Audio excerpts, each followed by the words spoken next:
Erev Tov, bonsoir tout le monde. On est très très content de se retrouver pour ce nouveau cycle avec le Chouk Benogos, avec Michael, pour nous parler de la paracha.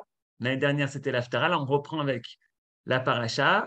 La semaine dernière, une superbe introduction qui était un petit peu courte, mais avec beaucoup beaucoup d'informations. On a commencé à découvrir le Rav Saadia Gaon, ou à redécouvrir. Et là, on plonge, on va pas plonger, j'espère qu'on va pas sortir de la Teva, qu'on sera pas dans le déluge, mais on va avec Noach découvrir le Rav Saadia Gaon. Bechavod, Michael.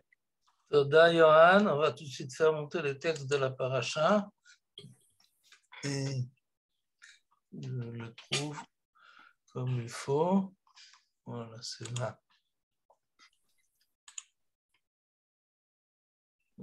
Voilà. Très bien. Vous voyez, je l'agrandis. Oui, oui, bien, bien plus. OK. En bas à gauche. Avec contrôle. Voilà. C'est bien comme ça? Encore un petit peu. Superbe, Toda. Bon. Il a fait la voix Rav Saadia Gaon, mais il faut d'abord voir le pasouk. Perek Bereshit, Perek Chet.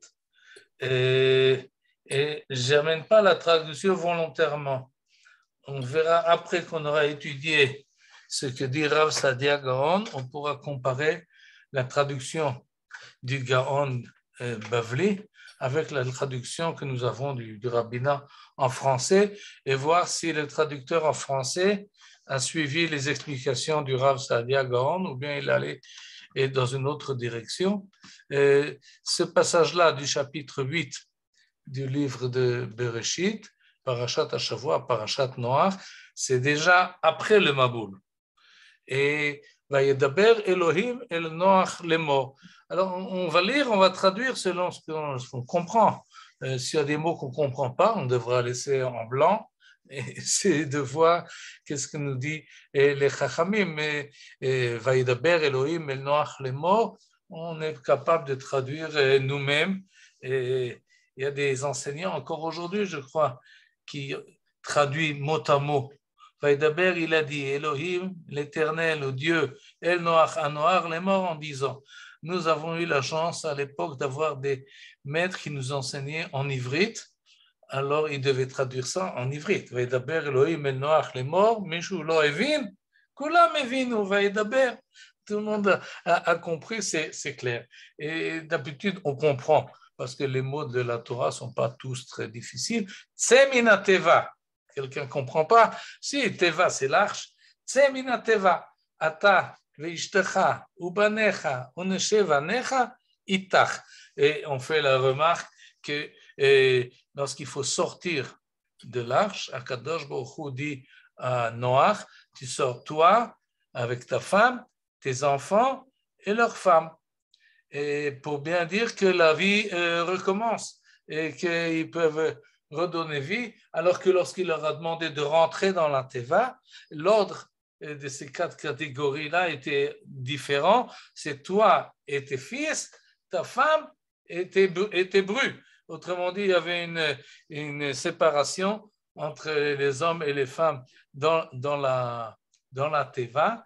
Et lorsque Akadosh Baruch Hu dit à Noach, sort, c'est pour recommencer et la vie est donc réunissez-vous à nouveau. Et pas seulement les hommes sortent de la Teva, de l'arche, Kol achaya asher itcha, mikol basar, ba'of ou ba'behema ou b'chol haremes haromes al haaretz. Là, il y a peut-être des termes qu'on n'emploie plus aujourd'hui, mais quand même, on emploie Kol achaya, le monde animal, mikol basar, de toute chair. Et là, il y a les détails, les oiseaux, les behemoth. Behemoth et chayot, c'est souvent des termes analogues, des synonymes. Des fois, on fait une distinction entre les animaux qui sont domestiqués et ceux qui ne le sont pas. En tous les cas, ba'of, ba'behema ou vechol haremes, tous ceux qui rampent et se multiplient sur la terre, personne ne reste dans la teva. On en sort. Personne ne reste enfermé dans le mamad. On sort de de là où on s'est réfugié.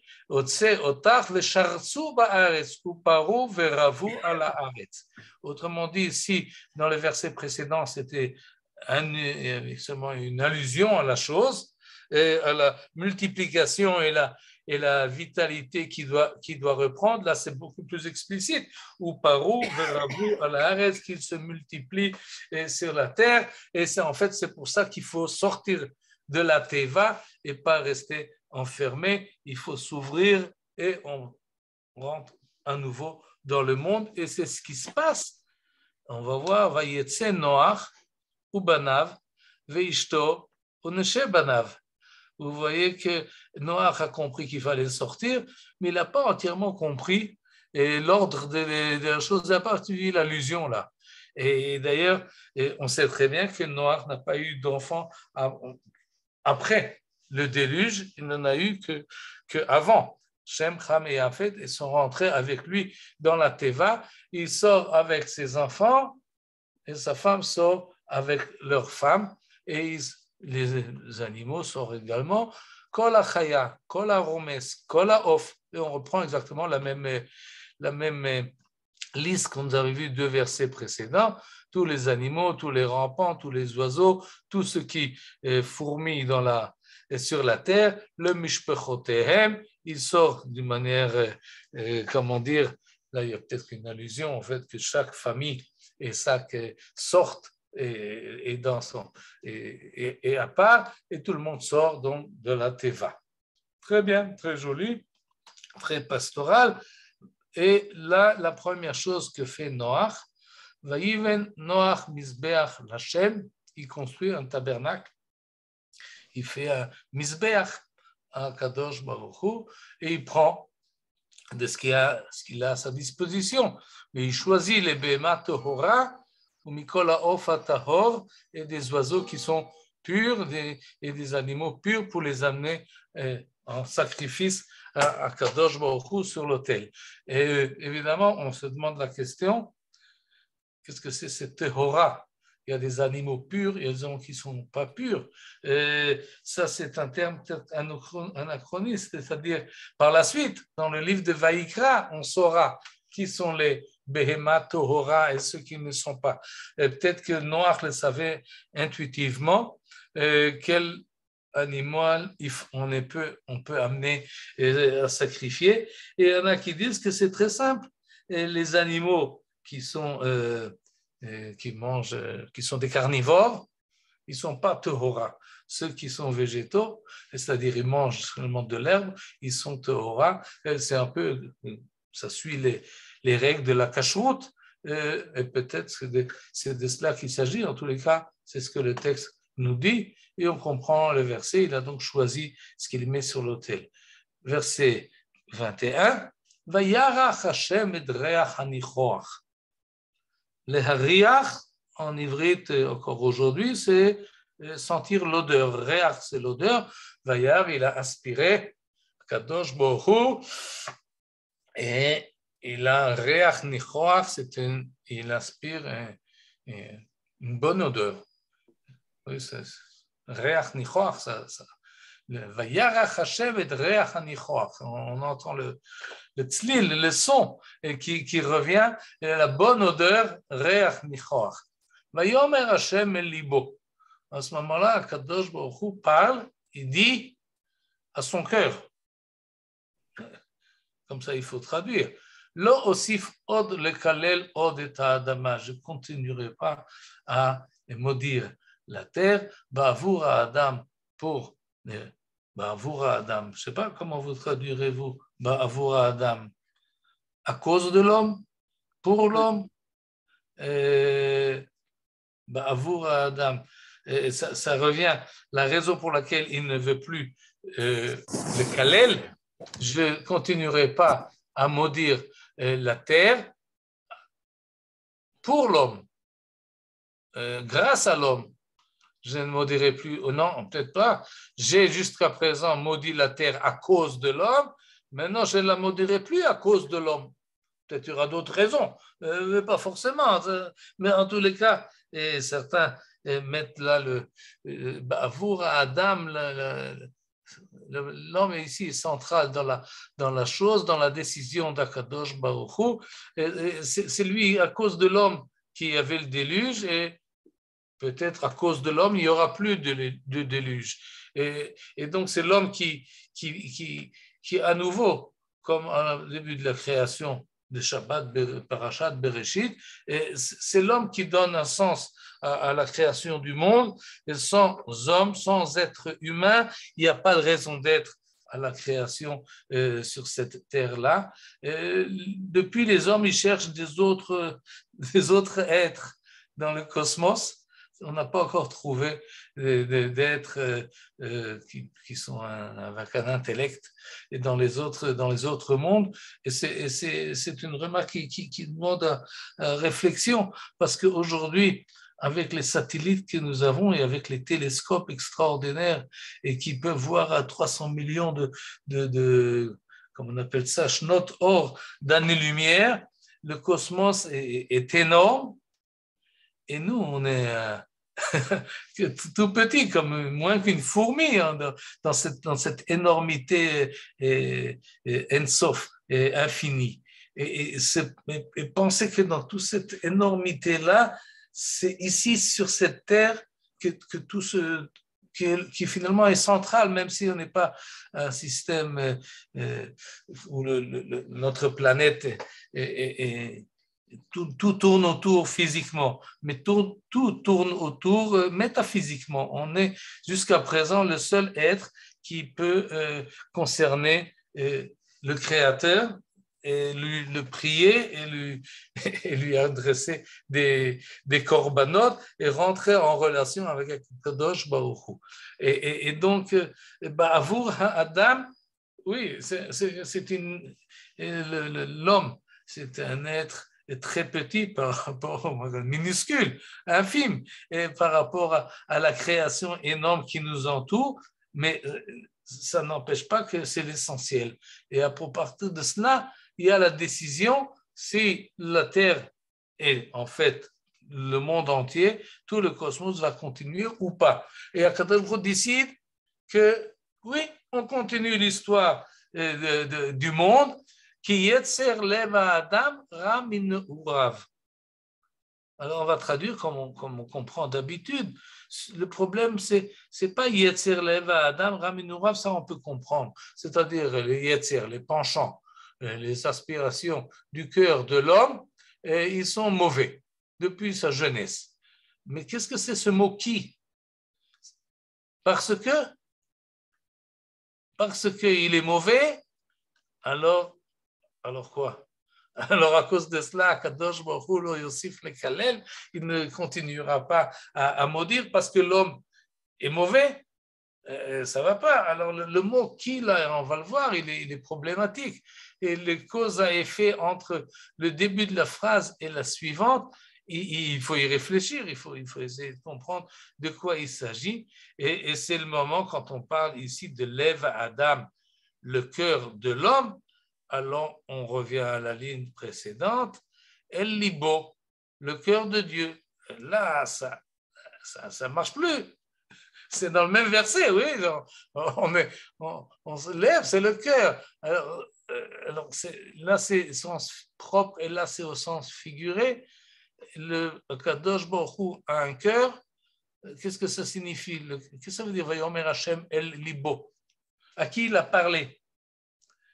Qu'est-ce qui se passe là? Il y a une question à se poser. On va tout de suite voir ce que dit Rav Saadia Gaon là-dessus. En tous les cas, la décision de l'Éternel, Velo osif od lehakot et kol chai, je continuerai plus à frapper tout être vivant, kasher asiti, comme je l'avais fait à l'époque du déluge. Et donc, ça, c'est le passage qui conclut en fait l'expérience du Maboul, du déluge, et je vais faire un saut en arrière au chapitre 6.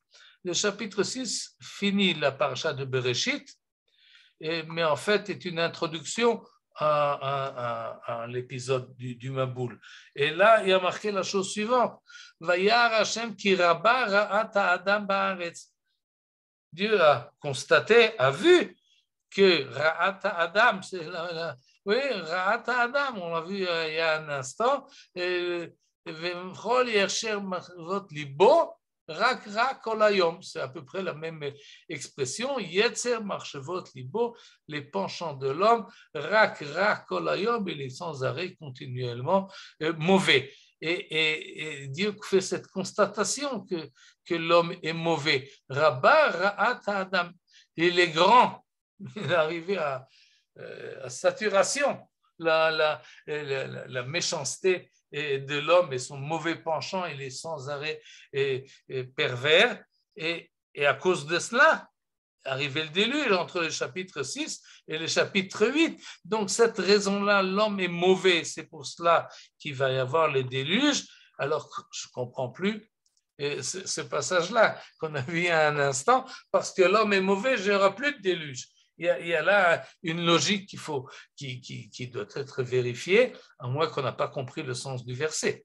Il s'agit peut-être d'autre chose, mais en tous les cas, on reste là sur la centralité de l'être humain et on va voir les versets 6 et verset 7 du chapitre 6 et là on ne comprend plus rien. Vayinachem Hashem ki asa et Adam ba'aretz va'it'atzev el libo. Là on a encore une fois la même formulation. De quoi il s'agit ici? Vayinachem. Ça veut dire quoi, Vayinachem? Alors, on sait, quand on va consoler les endeuillés, alors on parle de Nichumim. Minashamayim tenuchamu. Comme ça, on dit, Amakom yenachem etchem. Donc, c'est consoler. Le Nachem, c'est consoler. Vayinachem Hashem, Dieu s'est consolé.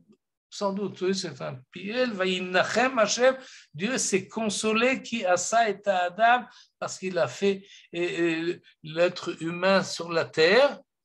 Vayit atsev, ça vient de atzabon, atsuv, et il est devenu triste. Alors il se console ou il devient triste? On ne comprend rien. El libo, encore une fois, pourquoi El libo? De quoi? Je ne sais pas, je ne comprends pas, je n'arrive pas à voir comment est-ce qu'on peut organiser tout ça. On va essayer de le mettre dans le contexte, alors peut-être ça va nous aider. Voyons voir le verset suivant. Vayomer Hashem, Dieu dit, Emche et Adam asher barati me'al pene ha'adama. Je vais effacer l'homme, je vais éliminer l'homme que j'ai créé mais al bene adama, de la surface de la terre, et il prend encore une fois l'expression que nous avons vue à la fin, mais Adam, ad behema, ad remes, ad ofa shamayim, c'est presque exactement les mêmes mots qu'on a vus, et il va donc tout abolir et tout éliminer, ki nichamti ki asitim, car j'ai été consolé,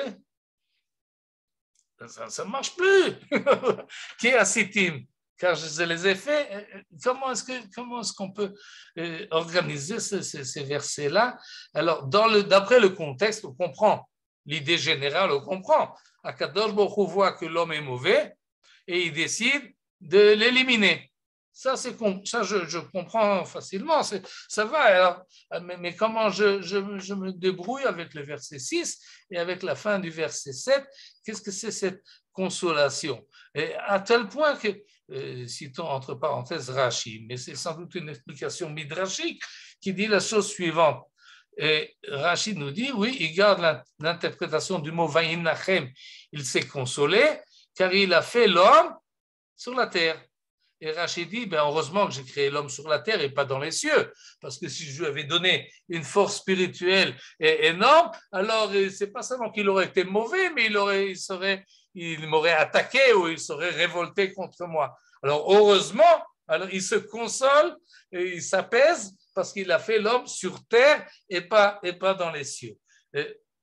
Besséder, c'est une interprétation qui rentre dans les mots, mais qui ne rentre pas dans le contexte. C'est-à-dire, on voit très bien qu'Akadosh Baruch Hu, là, est en colère. Il veut effacer l'homme. Et la colère ne va pas avec la consolation. C'est ces deux sentiments qui sont opposés. ça ne marche pas. Et donc, alors, quand on vient maintenant traduire en français, en anglais, en araméen ou en arabe, comme l'a fait Rav Sadia Gaon, il faut voir comment est-ce qu'il traduit ce terme-là, Vayinachem, ou bien Ki nichamti ki asitim, comment il remet cela dans le contexte et sans faire trop affront au sens propre du mot. Alors, c'est ce qu'on va essayer de voir là et maintenant. Et c'est pour ça que là, nous avons Rav Sadia Gaon, Hakatsar, et ensuite on a Rav Sadia Gaon, Ha'aroch. Le court et le long, c'est évidemment pas un adjectif du Rav Sadia Gaon, mais de son commentaire. Il a, comme on a expliqué la semaine dernière, il a un commentaire court et un commentaire long. Le commentaire court, c'est une traduction. Et la traduction est en arabe. Malheureusement, je ne connais pas l'arabe, mais heureusement, le Rav Yosef Kapach a traduit l'arabe en hébreu. Alors, et voilà ce que nous avons comme interprétation donc du Rav Sadia Gaon lorsqu'il traduit le passouk, il traduit le verset. Et je rappelle que dans le monde musulman, pendant des siècles, on lisait Tafsir Rassag au Bet Knesset. Je dis ça pas seulement à cause du minag et pour louer la patience de nos frères du monde séfarade qui, après avoir lu la Torah et après avoir fait Tfilat Shacharit et Moussav, restaient au Bet Knesset et relisaient toute la paracha en arabe. Et c'est donc aujourd'hui on est pressé de sortir du Bet Knesset et il tenait à y rester. Ça c'est louable effectivement, mais je dis essentiellement cela parce que lorsqu'on traduit en arabe et c'est la langue parlée, ça c'est le sens premier que l'ensemble de la communauté entend. Ensuite, on va étudier Rashi, on va étudier Ibn Ezra, on va étudier Ramban, mais l'interprétation donnée d'une manière tellement facile, accessible, disons, du texte de la Torah en arabe, qui reprend toute la paracha, on lit la traduction. Et c'est cela qu'on comprend lorsqu'on comprend le verset pendant des siècles. Voilà ce qu'ils ont compris. Vayinachem Hashem. Voilà la traduction du verset. Az amar Hashem le ha'anisham. Le terme Vayinachem n'est pas consolé. Au contraire, c'est une volonté de vengeance, de punition. Az Amar Hashem, tout de suite on va reprendre le terme, pourquoi il dit ici Amar, mais en tout cas, Az Leha Anisham Kasher Asaam Baaretz. Vevi Itzavon la Liban, tout de suite on va voir la suite, mais je m'attends encore sur le mot Vayinachem. Vayinachem, c'est l'inverse, c'est pas il s'est consolé, mais il avait l'intention de se venger. Peut-être, si on veut, on peut faire un effort pour relier les deux connotations du même terme et dire quand quelqu'un se venge ou quand quelqu'un punit, alors il se calme. Et tant qu'il n'a rien fait pour punir, alors il est énervé, il est coléreux, ensuite il frappe et il se calme. Et donc, il y a peut-être quelque chose qui relie les deux termes. Et Az Amar Hashem le Anisham, c'est-à-dire Akadosh Baruch Hu Vayinachem Hashem, on reprend là le verset, et c'était ce verset ici, et Dieu a voulu les punir. Qui a ça et Adam Baaretz, car il a fait l'homme sur la terre, parce que l'homme est mauvais et il ne répond pas à ses espérances que l'homme serait bon. Vayinachem Hashem, il faut vraiment rentrer dans la tête de Rav Sadia Gaon pour lire de cette manière-là le verset, mais ça rentre dans le contexte. Akadosh Baruch Hu a décidé donc de punir l'homme et il veut maintenant punir l'homme. On a vu que le Rassag a ajouté Amar. Az Amar Hashem. Pourquoi il ajoute ce mot Amar? Akadosh Baruch Hu a dit, parce qu'on a du mal à donner à Akadosh Baruch Hu des sentiments. Or, un sentiment de vengeance, une volonté, et c'est un anthropomorphisme. On transforme Akadosh Baruch Hu en être humain ou en une réaction humaine. Et lorsqu'on dit qu'il parle, Alors, Akadosh Baruch Hu parle, c'est plus élevé, c'est moins concret, c'est quelque chose de peut-être qu'on est plus habitué. Il s'est exprimé dans le fait, et tout de suite on va voir, il a exprimé sa volonté, disons, de frapper l'homme ou de punir l'homme, ainsi traduit le Rav Saadia Gaon, Azamar Hashem le'anisham kasher asam ba'aretz, comme il les a fait sur la terre, ve'evi itzavon el libam. Vous avez peut-être déjà remarqué dès la première lecture de cette phrase-là que nous avons ve'itatsev el libo. Et on s'est demandé comment on a compris cela, qu'Akadosh Baruch Hu était attristé dans son cœur. Le cœur de qui? Eh bien, le cœur d'Akadosh Baruch Hu, celui qui est maintenant énervé et qui veut punir. Ve'itatsev el libo. Il est dans un courroux et il est attristé de ce qu'il voit. Non, pas du tout, nous dit le Rav Saadia Gaon, ve'evi itzabon el libam.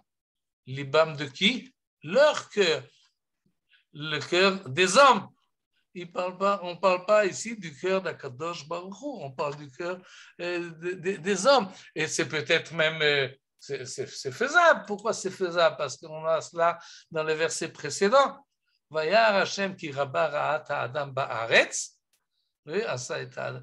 V'chol yetzer marchevot libo. Là, c'est évident. Libo de qui? Le cœur de qui? De l'homme dont on vient de parler. Alors ça, c'est peut-être, il faut mettre ça, ce passage-là entre tirés ou même entre parenthèses.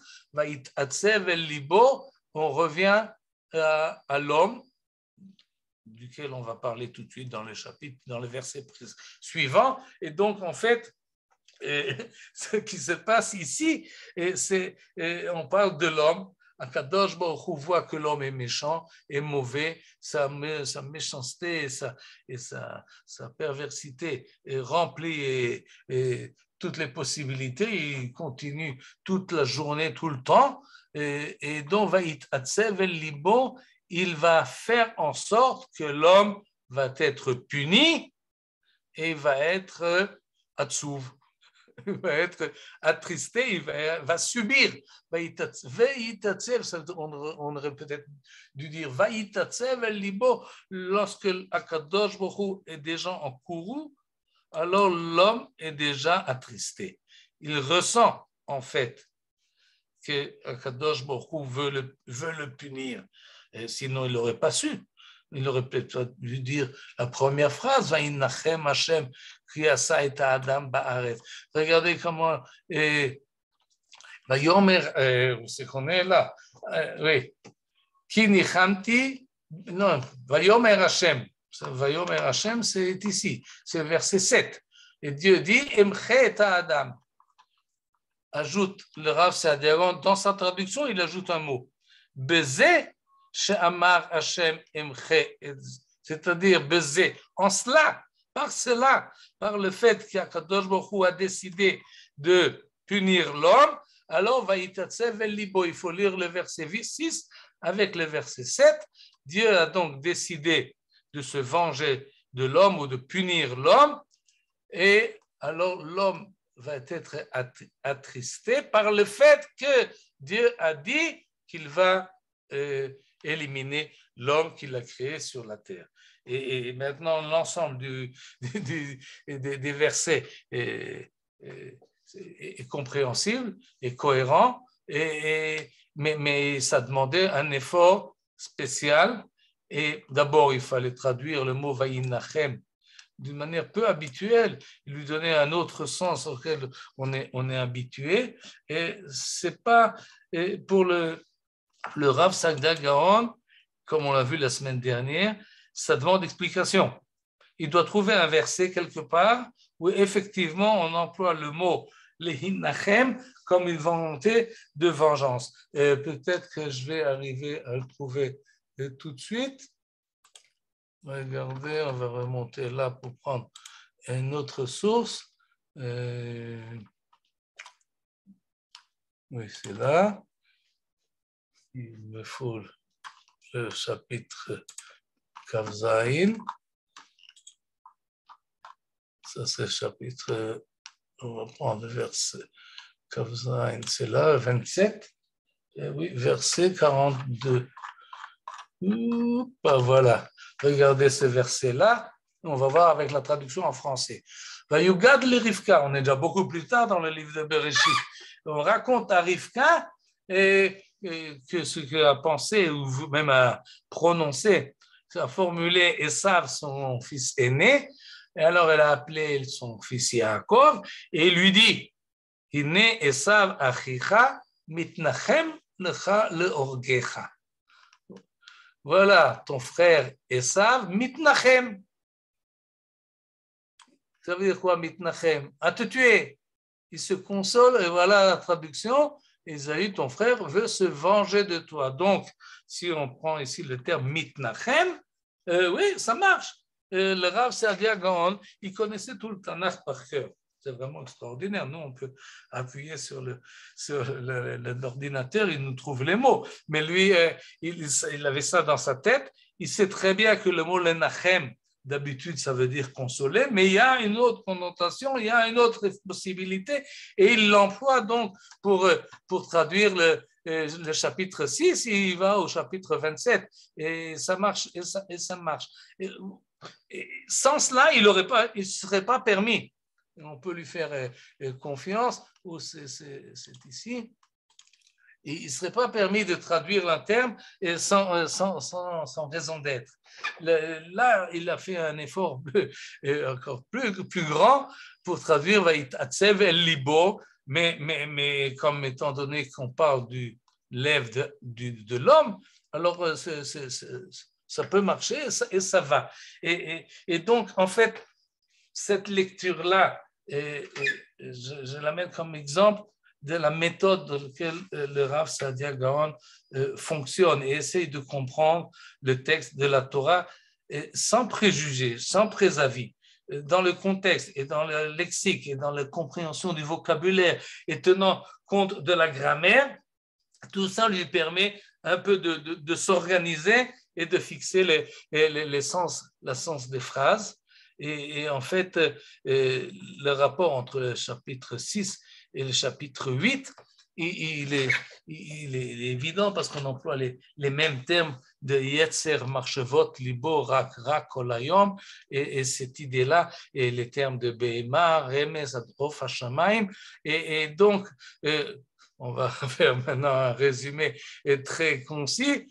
Akadosh voit que l'homme est mauvais, il décide donc d'effacer tout ce qu'il y a à la surface de la terre, pas les poissons parce qu'ils ne sont pas à la surface de la terre, et donc arrive le Maboul, et le Maboul se passe, Noach rentre dans la Teva, et au chapitre 8, il ressort. Alors évidemment, on n'est pas étonné qu'à ce moment-là, sort avec lui tous ceux qui sont rentrés, évidemment, mais on a en fait le négatif, ou plutôt le positif du négatif qu'on avait avant. Et Yetzer leva Adam, Raminu Urav, et là on peut s'étonner. Alors l'homme n'a pas changé. Dans l'expérience du Maboul, celui qui est rentré dans la Teva et qui en est sorti, est-ce qu'il a changé? Est-ce que maintenant on a un autre homme? Est-ce qu'on a passé du mauvais homme au nouveau? Et le texte nous dit d'une manière effarante, peut-être, non. Yetzer leva Adam, Raminu Urav. Ça reste, l'homme est resté mais mauvais ou méchant ou pervers, et en tous les cas. Mais la décision d'Akadosh Baruch Hu a changé. Oui, là, ça a changé. Parce qu'Akadosh Baruch Hu a reniflé, a perçu la bonne odeur. Vayomer Hashem el libo, il a dit, donc là, on peut pas jouer là. El libo, c'est le libo de Akadosh Baruch Hu. Il n'y a plus de possibilité de fuir. Et on ne parle pas ici du cœur de l'homme, peut-être par la suite, mais Vayomer Hashem el libo. Alors, il y en a qui disent, oui, Libo, c'est le prophète. Hashem a dit El Libo. C'est trop loin. Et Ibn Ezra fait la remarque contre ceux qui ont proposé cette interprétation. on trouve nulle part dans le Tanakh que le Navi, le prophète, est appelé Libo shel HaKadosh Baruch Hu. L'idée est jolie, mais dans les termes, c'est jamais employé, alors on n'a pas la chutzpah, on ne peut pas proposer une telle interprétation, mais il y en a qui l'ont fait, parce qu'ils veulent fuir le fait que la Kadosh Baruch Hu a un cœur et il se parle en son cœur. Tout de suite, on va voir ce que nous propose le Rav Saadia Gaon. Et on a dit tout à l'heure qu'il fallait également expliquer le mot qui, parce que la raison pour laquelle le Maboul est arrivé, c'est effectivement la perversion de l'homme. Alors, pourquoi maintenant c'est une raison inverse? Et comment on explique ici la chose? Et le Rav Saadia Gaon nous explique la chose suivante. Vayarach, je dis, il a reniflé, il a senti. Regardez ce que traduit le Rav Saadia Gaon. Kibel Hashem et korban haratzui.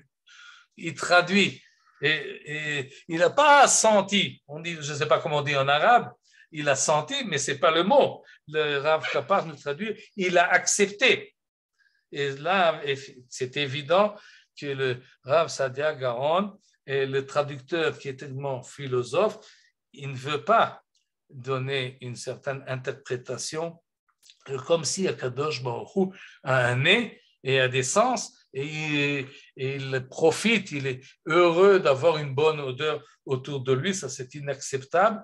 Alors il fuit cet anthropomorphisme et il propose Kibel Hashem et korban haratzui.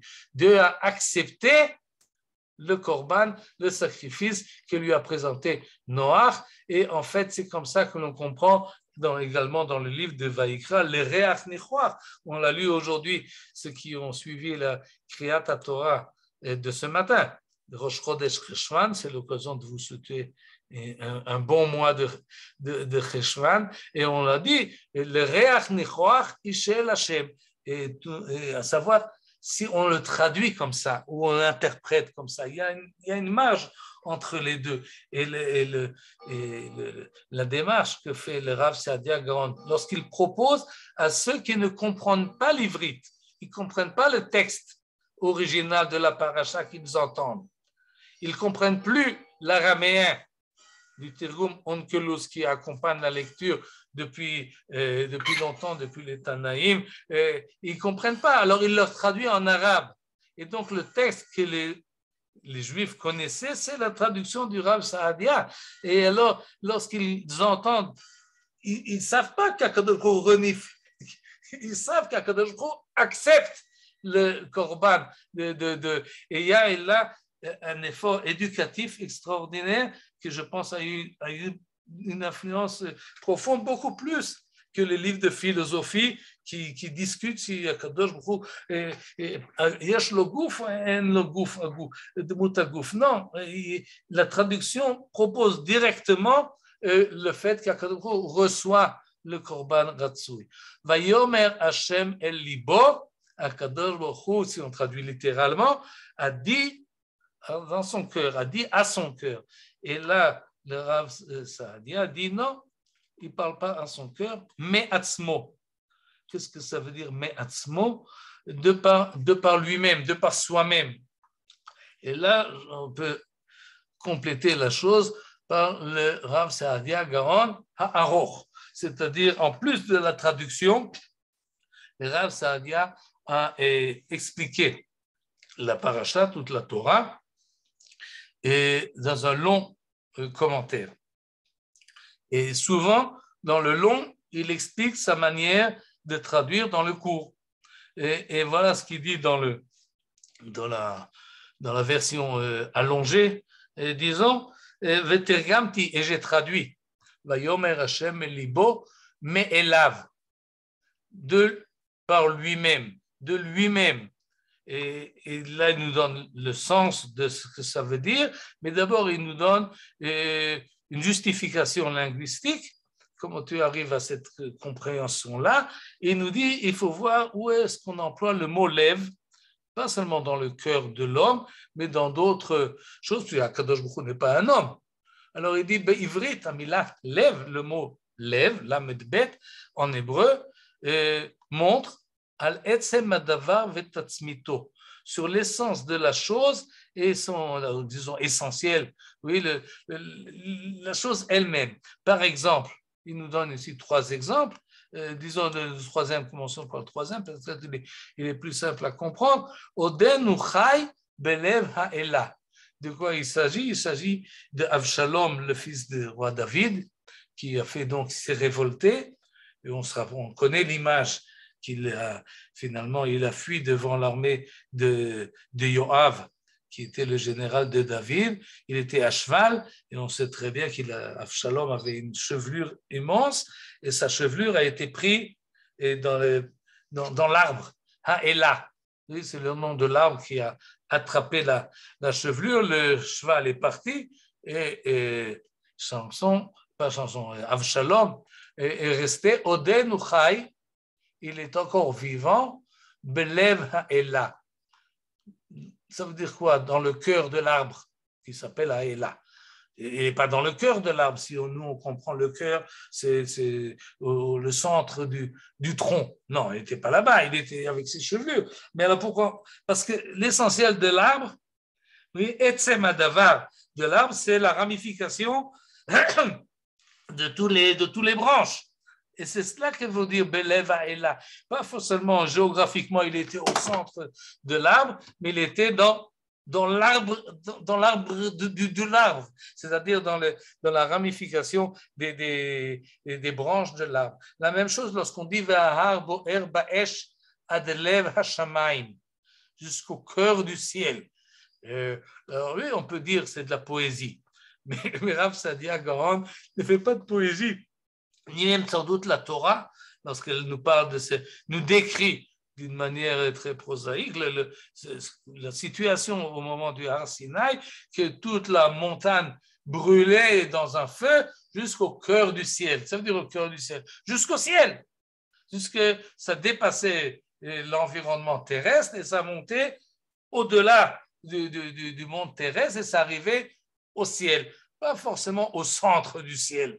Lev Hashamayim, à la, comment dire, la cialité du ciel, en tout cas, la description du ciel, l'essence du ciel, jusque-là, ça arrivait. Kaf'ut homod beleviam, le troisième exemple qui est ici mis en premier, Kaf'ut homod beleviam, c'est dans le Shirat Hayam, là peut-être on peut dire que c'est de la poésie, et donc on peut parler du cœur de la mer, mais qu'est-ce qu'on veut dire par le cœur de la mer?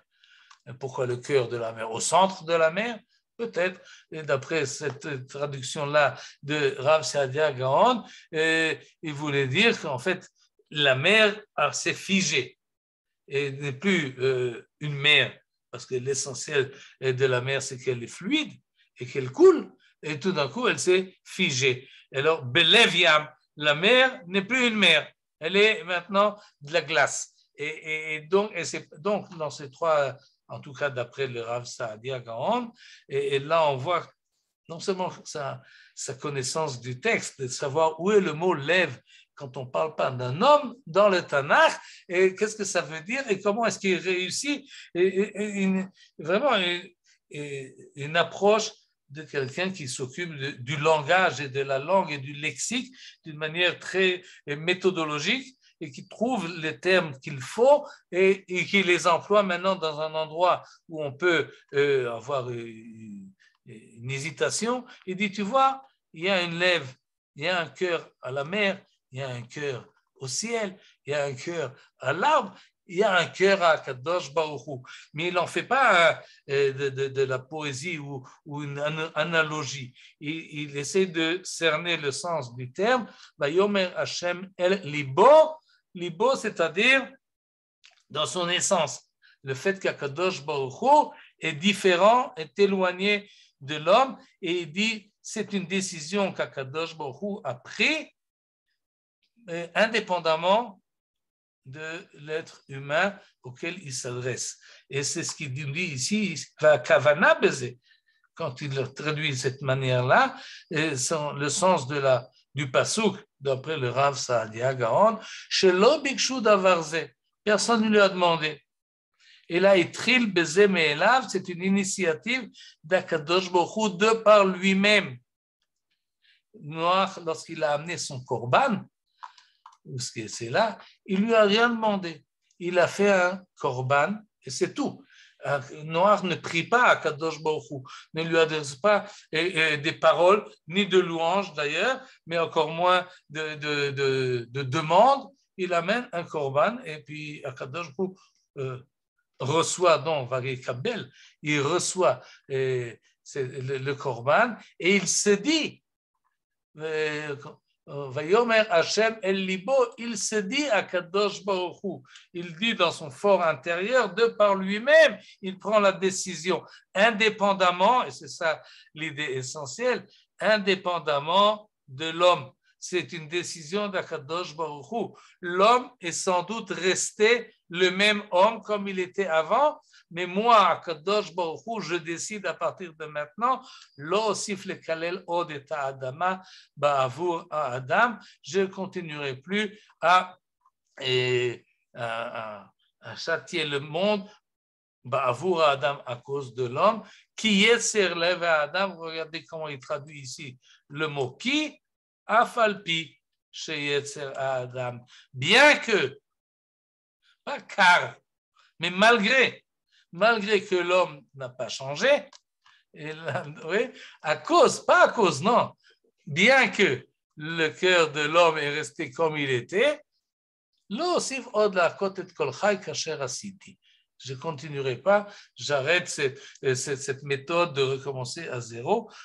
Non, le deuxième essai, ça suffit, et bien que l'homme peut-être ne le mérite pas, bien que l'homme n'a pas changé son comportement, je reste avec ma décision. Et le Rav Saadia Gaon nous propose donc une lecture qui nous dit « Vayomer Hashem el libo » Dieu s'est dit de par lui-même que je ne vais plus maudire la terre à cause de l'homme, malgré que l'homme est mauvais. Et j'ajouterai une remarque. Et on vient de dire que d'après cela, Kadosh Baruch Hu s'est dit ça en son fort intérieur, à lui-même, si on peut dire. Mais alors, comment on le sait? D'où on le sait? S'il ne l'a pas dit à personne, comment on peut savoir la chose? Ça peut faire rire, mais les chachamim qui vont suivre, Rav Saadia Gaon, ils vont se poser la question, et Ibn Ezra dit, eh bien, il l'a dit, ce n'est pas marqué dans le texte, mais Akadosh Baruch Hu l'a annoncé à Noach, sa décision, il l'a annoncé à Noach. Et arrive le Ramban, il dit non, ça c'est pas possible, et ça ne va pas, parce que Noach n'était pas un prophète qui pouvait avoir connaissance de ce qu'il y a dans les décisions intimes d'Akadosh Baruch Hu. Non, ce n'est pas Noach. Noach ne le savait pas. Ça, c'est important. Noach ne savait pas la décision d'Akadosh Baruch Hu. Il sait qu'Akadosh Baruch Hu lui a dit avec l'arc-en-ciel, il n'y aura plus de Maboul. Mais qu'Akadosh Baruch Hu a décidé de conserver le monde malgré que l'homme ne le mérite pas, ça, il ne l'a pas dit à Noach. Ça, on le sait parce que ça a été dicté à Moshe Rabbeinu. Et lorsque Moshe Rabbeinu écrit l'histoire de Noach et du Maboul et de la sortie du Maboul, alors Akadosh Baruch Hu lui dit écris ça, écris Vayomer Hashem El Libo. Vous voyez donc que les interprétations du Rav Saadia Gaon, on en tenait compte. Et ça a continué. Et ce qui nous reste à voir, c'est à savoir si celui qui nous a traduit la Bible en français, et comment est-ce qu'il a traduit lui-même, on va le voir tout de suite. Et où est-ce que j'ai ça? Je l'avais tout à l'heure. Voilà, là. Mais ça, c'était le chapitre 27. Et nous voulons un autre chapitre. Et on va voir d'abord le chapitre 6. Chapitre 6, c'était verset, la fin du chapitre 6. Non, où c'était le chapitre 6, un instant. Non, ce n'était pas la fin. La fin, c'était le chapitre, voilà, Voilà. C'était la fin de la paracha, mais pas la fin du chapitre. Voilà, c'était ça, c'est les versets que nous avons choisis. Oui, tout cela. Et maintenant, on va voir comment traduit Lazare Vogue dans la traduction. Vayar Hachem, l'Éternel, vit que les méfaits de l'homme se multipliaient sur la terre et que le produit des pensées de son cœur, Chol Yetzer Marchevot Libo, le cœur évidemment de l'homme dans cette condition, était constamment mauvais, était uniquement constamment mauvais. Kol Hayom, là aussi, il n'a pas traduit littéralement, mais le sens est certainement juste. Tout le temps, uniquement, constamment mauvais. Vayinachem Hashem, vous vous rappelez? Et Dieu a décidé de se venger de l'homme et de le punir. Et nous dit le traducteur en français, l'Éternel regretta d'avoir créé l'homme sur la terre et s'affligea en lui-même. Il s'affligea en lui-même. Et libo, c'est proche de ce qu'on vient de voir, mais le mot vaït atsev, qui c'est d'après le Rav Saadia Gaon, ça a été traduit libo de l'homme. L'homme va être attristé, alors que pour la traduction officielle du rabbinat, Akadosh Baruch Hu regretta d'avoir créé l'homme et s'affligea en lui-même. Et il garde Vayinachem, pas consoler, mais regretter. Et ça, il faut encore le prouver. Où est-ce qu'on emploie le mot Vayinachem pour un regret? Mais l'interprétation ici en français entraînera évidemment des discussions. Est-ce qu'Akadosh Baruch Hu ne sait pas à l'avance ce qui va arriver? Est-ce qu'il regrette, etc. Toute une problématique. Comment est-ce qu'on explique? Il y a des réponses évidemment à cela. Mais ce n'était pas la démarche du Rav Saadia. Il a préféré traduire d'une manière différente et pas regretter et pas s'affliger en lui-même. Il ne s'agit pas ici d'Akadosh Baruch Hu ki nichamti ki asitim, car je regrette de les avoir faits. Ce n'est pas comme ça qu'a traduit le Rav Saadia. Je crois que j'ai oublié de vous le dire, mais ki nichamti qui asitim, d'après le Rav Saadia Gaon, car je veux les punir, que Moshe asitim, comme ça traduit le Rav Saadia.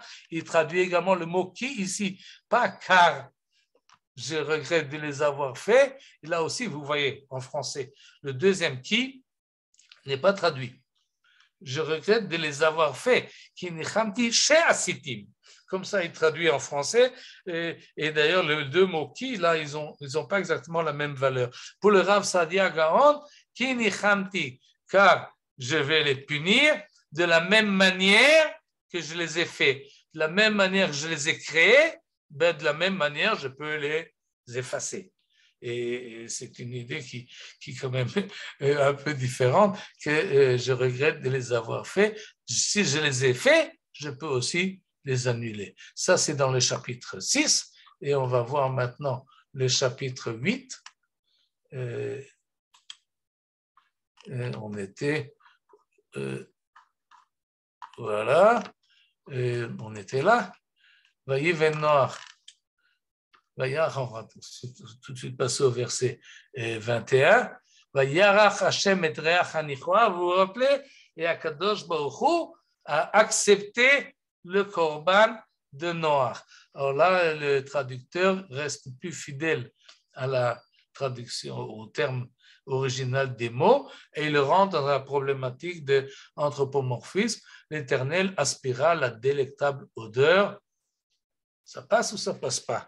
Et il lui dit en lui-même, et là, en lui-même, Vayomer Hashem el libo, et il dit en lui-même, en soi-même, et là, ça suit l'idée du Rav Saadia Gaon, et désormais, je ne maudirai plus la terre à cause de l'homme, Ba'avour Adam, car les conceptions du cœur de l'homme sont mauvaises dès son enfance. Et là, si on lit, on fait attention à ce qu'on lit, on ne comprend pas la cause à effet. Je ne modérerai plus la terre à cause de l'homme, car les conceptions du cœur de l'homme sont mauvaises. Ça ne passe pas. Désormais, je ne frapperai plus les vivants comme je l'ai fait. Et voilà, je m'arrête là.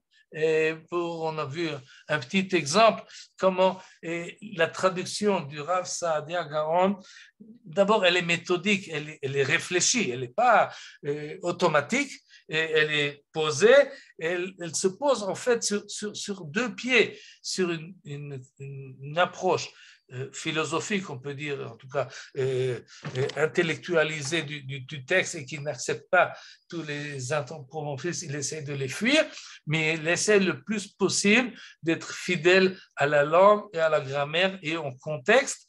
Et il faut se rappeler que c'est comme ça que dans beaucoup de siècles, de générations, ceux qui savent lire l'arabe ont compris la paracha et on comprend comment quelqu'un qui va suivre comme Ibn Ezra ou encore plus tard le Rambam, qui va suivre en fait cette idée-là, il s'est imprégné de la traduction du Rav Saadia Gaon dès de sa jeunesse. C'est comme ça qu'il lisait la Torah.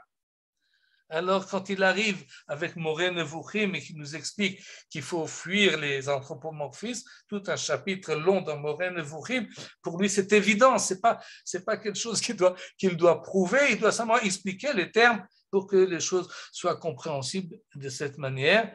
Et voilà, je m'arrête là. J'espère qu'on a Merci. compris la manière de voir de Rav Saadia. C'est des questions, des réflexions. C'est le moment. Yannet. Yannet, tu écoutes. La question la plus importante de cette paracha, c'est que Dieu découvre qu'on a un mauvais penchant. Il nous a créés comme ça. Moi, ça m'énerve. Cette histoire m'énerve. Pourquoi? Parce qu'on dirait que Dieu n'est pas responsable de nous avoir créés méchants. C'est un statut des méchants. Vous posez une question grave, difficile, je ne sais pas. Moi, la plupart des gens que je connaisse, ils ne sont pas méchants. Ils ont de bonne volonté, ils ont un bon penchant comme un mauvais. La Torah dit, oui, l'homme est faible, est plutôt faible que méchant. Non, on dit rat, mais au rat. Le mot rat est terrible, ce mot de rat. C'est la méchanceté de l'homme dans la nature. C'est pas possible, c'est insupportable. Je n'aime pas du tout cette histoire. Bon, c'est libre à vous, hein. Moi, on peut voir s'améliorer. Non, mais le mot qui, quand on le traduit afalpi, ça entraîne une acceptation de cette faiblesse humaine ou de ces mauvais penchants. Bien que l'homme ne mérite pas, je lui donne, je lui fais crédit, je donne, et peut-être, je pense d'ailleurs que c'est finalement cela, parce que le fait qu'on a vu et que Akadosh Baruch Hu accepte d'une part le korban de Noach et d'autre part décide de par lui-même, pas parce que Noach lui a demandé, c'est comme si on a deux entités qui sont en parallèle, qui ne se rencontrent pas. C'est pas un dialogue. Noach ne prie pas, il ne demande pas. Et Akadosh Baruch Hu décide de par lui-même. Ce sont des relations qui vont changer déjà la semaine prochaine avec Abraham et encore plus avec le don de la Torah qui, en fait, comme nous disent les Chachamim dans la Gemara, Barati Yetzerara, Barati Torah, Tavlin Lo. C'est vrai que l'homme, dès son départ, a tendance au mal, mais j'ai donné à l'homme la Torah. Et donc, l'acceptation de la Torah permet finalement à l'homme de devenir plus civilisé et plus humain qu'il ne pourrait l'être dès le départ.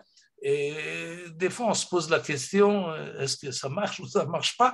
Mais quand on voit des êtres humains qui sont vraiment des bestiaux, même encore aujourd'hui, au XXIe siècle, on a du mal à comprendre.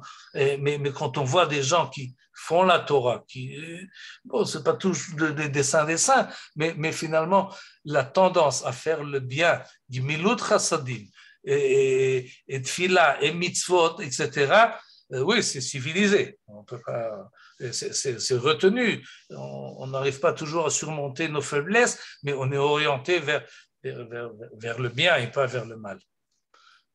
Parce que dans la création du monde, chaque jour, il a vu que c'était bien. Et pour la création de l'homme, il n'a pas dit ce mot. Alors, il est remplacé par le mot ra dans la parashat Noach. Et ça, c'est énervant. Votre énervant, le fait que vous énervez, ça prouve que vous êtes bonne. Mais je voulais demander quelque chose. Être optimiste, Akadosh Baruch Hu est optimiste. On parle de Dor Amabou, c'est une génération qui était mauvaise, c'est pas l'homme. Non. Leva Adam.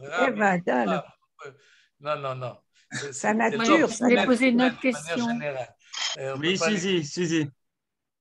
Moi, je voulais poser une autre question. Le deuxième qui, c'est souvent une conjonction qui se traduit par comme, c'est ça?